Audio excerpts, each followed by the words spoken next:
vamos a hablar con el doctor Fernán Quirós, que es el ministro de Salud de la capital y conocido por todos ustedes, porque se ha hecho famoso, es una figura famosa en la capital. Puede ser candidato en la próxima elección, ¿eh? No, gracias.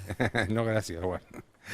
Lo primero que le quería preguntar es, a ver, hoy se dijo que no se va a volver todavía a la fase 1 porque puede haber restricciones más estrictas. ¿Qué significa eso para la gente que está un poquito fatigada ya de la cuarentena? Sí, claro. Es muy importante. Buenas noches, Joaquín. Gracias por la invitación. No, gracias a usted, doctor. Es muy importante hablar con mucha claridad con la ciudadanía, ¿no? Porque llevamos demasiado tiempo con demasiado esfuerzo todos. Y hay que ser muy claro en cómo estamos evolucionando, cómo estamos hoy, cómo estamos evolucionando para dar una perspectiva y sobre todo, como siempre decimos, es ir tomando las decisiones en un diálogo con la ciudadanía donde cada uno de las personas puedan expresar su sentir y su parecer y nosotros podamos resumir esa heterogeneidad ciudadana que tenemos en la Ciudad de Buenos Aires, de quienes piensan que efectivamente hay que seguir insistiendo fuertemente, quienes piensan que efectivamente no pueden acompañar ya más y buscar una política pública que los resuma y que los acompañe a todos. En ese sentido, lo que nosotros decimos es, tenemos una cantidad importante de casos, hoy además tuvimos un día con un número de casos muy importante, pero tenemos una velocidad de crecimiento, digamos, la cantidad de personas que un enfermo hoy contagia para adelante es un aumento relativamente contenido, eso es 10 personas enfermas hoy, en 5 días se transforman en 11 enfermos. Esa es la velocidad de crecimiento de la ciudad. Pero sistemáticamente crecemos, Joaquín. Entonces, en la medida que sigamos creciendo y no seamos capaces de cambiar la tendencia y de crecer, digamos, vamos juntando la cantidad de casos, vamos juntando la ocupación de camas y eso en algún momento decididamente estresa al sistema. Por eso decimos, vamos a ver los casos durante toda esta semana, vamos a ver si esa velocidad se mantiene. ¿A este ritmo de hoy? Estamos hablando de 2.100 casos. Hoy. Digamos, el caso de un día no hay que tomarlo literalmente porque el día de hoy tiene en la estadística un montón de casos que ocurrieron el fin de semana y que se pudieron reportar hoy. Pero más allá del caso de hoy, lo importante es... Sí, venimos de 1.600, 1.800, ¿no? Los últimos días... En la Argentina, sí. No en la ciudad. No, yo estaba hablando de los números de la ciudad, claro, ¿cierto? No, sí. Pero en la ciudad lo que vemos es que tenemos muchos casos, en la franja de los 800 casos, y una velocidad de crecimiento de ese famoso R, que es el índice contagioso que yo estaba contando, de 1.1. Eso significa que 10 personas enfermas hoy se transforman en 11 personas en 5 días. Es decir, que está creciendo la curva a una velocidad relativamente contenida, pero creciendo.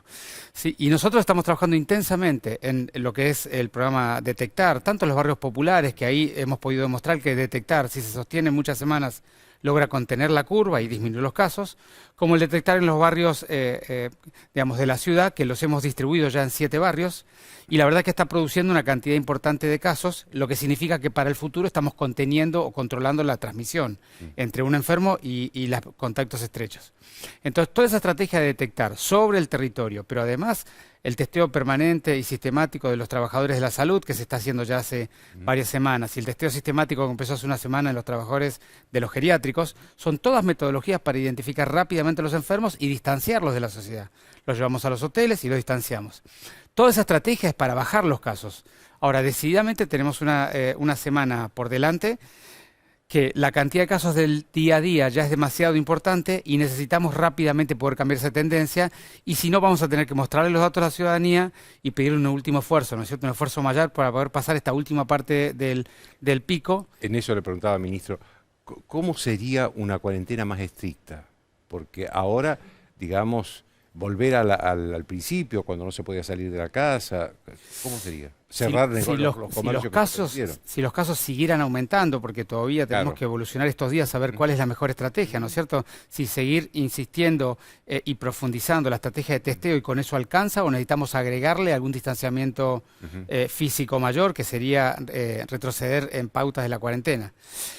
La estrategia de la cuarentena, si hubiera la necesidad de tomarla, va a depender mucho de cómo lleguemos al fin de semana, es decir, cuál sea esa velocidad de casos. Y también un poco la estrategia metropolitana, porque la metrópoli, digamos, es un conjunto absolutamente integrado en términos de circulación pública y demografía, que hay que mirarlo también en una perspectiva integral. No hay fronteras, digamos. Para esta pandemia no hay fronteras. Claro. No, hay mucho más con el conurbano, ¿no? Dígame, doctor, el hecho de que yo veo que hay muchos contagios en los últimos tiempos, pero no aumenta igual el número de muertos, digamos, seguimos teniendo en la capital y en el país un número de muertos bajo con respecto al número de contagios. ¿Qué significa eso? Que está controlado, que el virus se ha vuelto más bueno con respecto a lo que fue en Asia y en Europa, o que estos contagios de ahora pueden terminar en más muertes dentro de un tiempo. Claro, yo le diría las dos cosas más importantes que determinan eso es primero, como bien dice usted, hay una temporalidad, es decir, las personas se enferman un día y luego hacen un proceso de enfermedad que lleva 7 a 14 días hasta llegar a la terapia intensiva si es que se complican gravemente, y en la terapia intensiva lleva un proceso de 7 a 14 días hasta que los que van a tener una mala evolución y van a fallecer, fallecen. De manera que cuando uno ve la curva de casos hoy y la curva de fallecidos hoy, los fallecidos de hoy son los casos que hubieron hace 3 a 5 semanas. Por lo tanto, naturalmente, en la parte ascendente de la curva de enfermos, siempre la cantidad de muertos es desproporcionadamente baja, porque todavía el ascenso de los casos de hoy se van a ver en las curvas de fallecidos más adelante. Pero también es cierto que el sistema de salud argentino tiene muy buenos resultados en términos de letalidad, es decir, la letalidad actual está cerca del 2%, 2,5% en todo el país de promedio, es un número de los números bajos de los países europeos, ¿no es cierto? Ahora, doctor, ¿por qué hay tanto contagio si se empezó la cuarentena muy temprano? Pues a los primeros casos ya se metió la gente en la casa, inclusive al principio el primer mes fue muy dura. Pues, ¿Por qué este nivel de contagio con una cuarentena tan temprana? Esta es una pandemia que es muy difícil controlar. Todos los países del mundo han usado diferentes metodologías y nadie ha podido controlar la pandemia hasta que no hubiera ocurrido una curva significativa de casos. De manera que lo que está bien estudiado a nivel internacional, y hay muchas publicaciones científicas que lo demuestran así, es que la cuarentena disminuye significativamente la transmisión viral, pero no la elimina.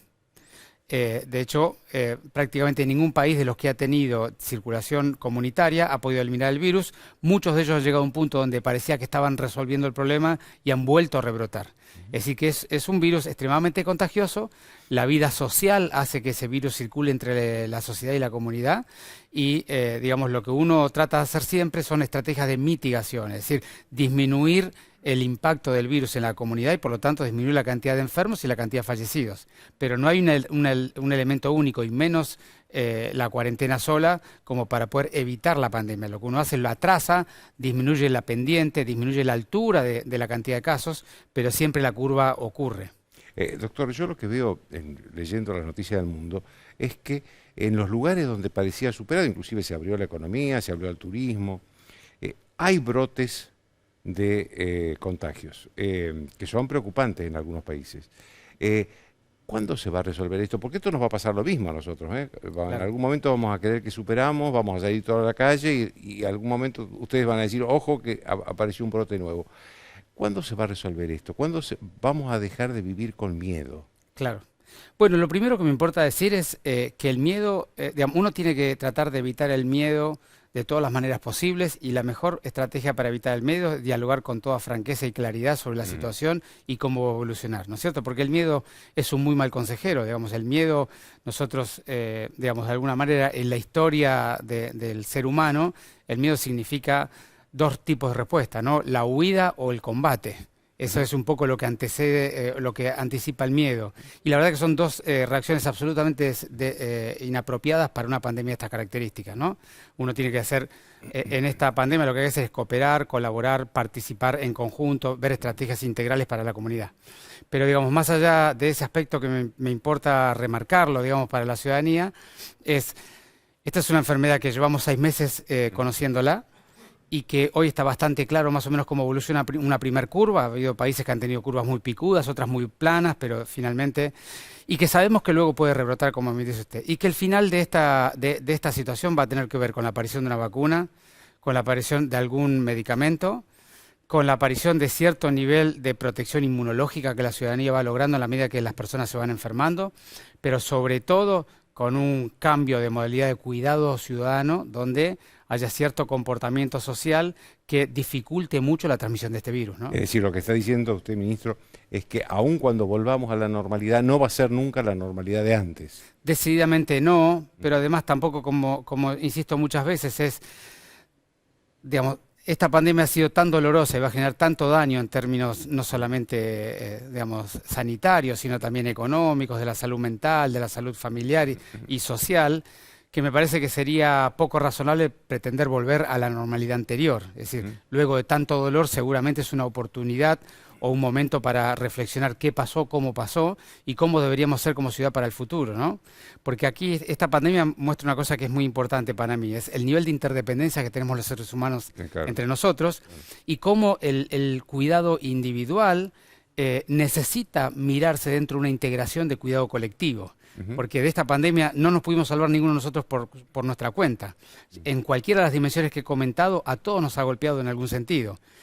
Y la forma de transitarla y la forma de salir de ella va a tener que ver cómo somos capaces de articularnos, desarrollar una política pública común, como decíamos al principio, y llevar hacia adelante una forma de cuidado colectivo que nos proteja a todos juntos. Porque si un grupo no se protege, es el que perpetúa la enfermedad en la ciudadanía. Lo que yo veo también en el mundo es que hay distintos países que han tomado distintas formas de enfrentar. Unos han sido más abiertos, otros más estrictos, pero pareciera que no hay una sola experiencia que sirva para demostrar que esto es la solución correcta, ¿no? En algunos países anduvo bien el encierro, en otros países anduvo bien la apertura, en algunos se arrepintieron del encierro, otros se arrepintieron de la apertura. ¿Esta es la conclusión que usted saca también? Yo le diría, me parece que esta pandemia ha sido evaluada demasiado, con un foco demasiado biológico o sanitarista. Y yo creo que el resultado de la evolución de las pandemias en la sociedad tiene un componente muy fuerte de comportamiento social y de cultura. Entonces, es muy difícil transportar las experiencias biológicas sobre si abrir o cerrar, si usar tapaboca o no, si hacer tal estilo de testeo o tal otro, cuando en realidad se compone dentro de una sociedad que tiene un comportamiento. Y uno de los elementos más importantes de esta pandemia es que somos capaces de aportar cada uno de nosotros en el cuidado colectivo. Si lo llevo al extremo, si cada uno de nosotros tomara la prudencia de nunca acercarse más de 2 metros de otra persona durante todo su día, las decisiones de política pública, de imposición de distanciamiento serían innecesarias. Claro. Sin embargo, no somos capaces de hacer eso porque siempre tenemos necesidades o dificultades personales para hacerlo, o porque tenemos que tomar un transporte público, o porque tenemos que salir a trabajar, o porque tenemos la necesidad de salir a hacer una actividad. Entonces, a mí me parece que evaluar algunas medidas unidimensionales, diría yo, dentro de una problemática tan multidimensional y tan dependiente del comportamiento social y cultural, es muy difícil la comparación entre países. Sobre eso, ¿cómo usted que ha visto y ha seguido de cerca la evolución de esto en la capital, cómo para usted, cómo calificaría la actuación de la sociedad de la capital? Yo la verdad que estoy orgulloso del comportamiento social de la ciudad y de hecho nuestra tarea como funcionarios es vincularnos con esa ciudadanía, con esa mirada social y ir llevando y conduciendo las... Quiere decir que los runners no tuvieron ninguna participación. Ahí voy a llegar a ese punto. Digamos, yo lo primero que digo es el comportamiento social ha sido ejemplar.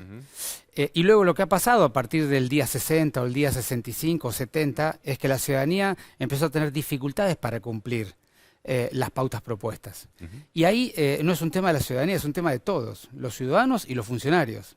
Porque, digamos, los funcionarios tenemos que ir definiendo las políticas públicas que acompañan lo que la ciudadanía es capaz de hacer. Sobre todo una ciudadanía tan heterogénea de la ciudad, donde tenemos un extremo de gente que considera que esto hay que cumplirlo a rajatablas, no importa el daño que genere, y un extremo de gente que considera que esto no hay que cumplirlo por ningún motivo porque genera mucho daño, y nosotros tenemos que tener una política pública que sea cumplible por todos.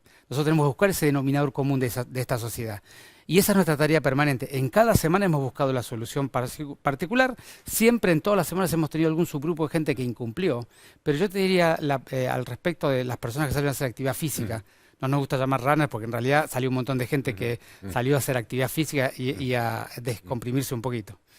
El primer día fue una muy mala foto y ahí tuvo que ver con la incapacidad nuestra de desarrollar un espacio colectivo apropiado para la cantidad de gente que iba a salir. y la incapacidad de la gente de darse cuenta de la situación y retrotraerse. Es decir, que fue una cuestión colectiva el problema. Pero rápidamente, tanto nosotros como gobierno, como la ciudadanía al día siguiente, eso duró solamente una noche. A la noche siguiente nosotros dispusimos un montón de lugares y la gente se reordenó cómo hacerlo. Y de eso se trata la gestión de una pandemia. El entendimiento entre el conjunto de las 3 millones de personas y las personas que vamos disponiendo, los lugares donde nos ponemos de acuerdo cómo lo vamos a transitar. Le agradezco mucho, ministro. No, por favor, gracias por la invitación.